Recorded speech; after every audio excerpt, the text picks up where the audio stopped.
సిద్దిపేట జిల్లా Narmita oil form ఫ్యాక్టరీని మంత్రులు తుమ్మల పొన్నం సందర్శించారు.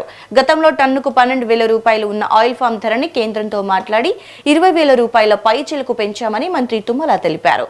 ఆయిల్ ఫామ్ సాగుతో నీటి సమస్య ఉండదని, మార్కెటింగ్ ఇబ్బందులు లేకుండా రైతులకి అధిక లాభాలు వస్తాయని ఆయన వివరించారు. రైతులు ధైర్యంగా ఈ పంటని సాగు చేయాలని సూచించారు. త్వరలోనే నర్మెట్టలో భారీ రైతు మేళా నిర్వహిస్తామని మంత్రి పొన్నం ప్రకటించారు. రైతు సంక్షేమానికి ప్రభుత్వం కట్టుబడి ఉందని స్పష్టం చేశారు.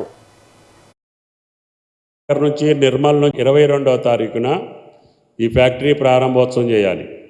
ఎందుకంటే ఏప్రిల్ నుంచి మనకి సీజన్ స్టార్ట్ అవుతుంది.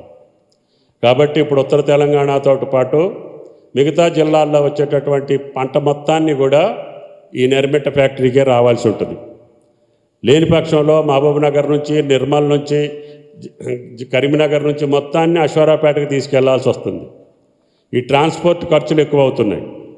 అందుకనే మా ఆయిల్ ఫెడ్ని ఆదేశించి దీన్ని అత్యంత త్వరగా పూర్తి చేయాలని చెప్పి నేను మొదట మంత్రి అయిన రోజునే దీని శాంక్షన్కి సంతకం చేశాను.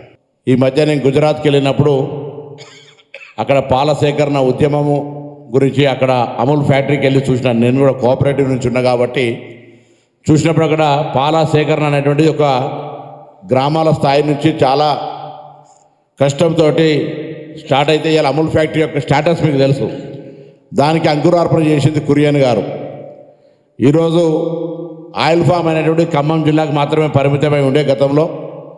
ఇప్పుడు ఆయిల్ ఫామ్ కురియన్గా తుమ్మల నాగేశ్వరరావు గారు యావత్ తెలంగాణలో ప్రతి జిల్లాలో కూడా ఫ్యాక్టరీ పెట్టి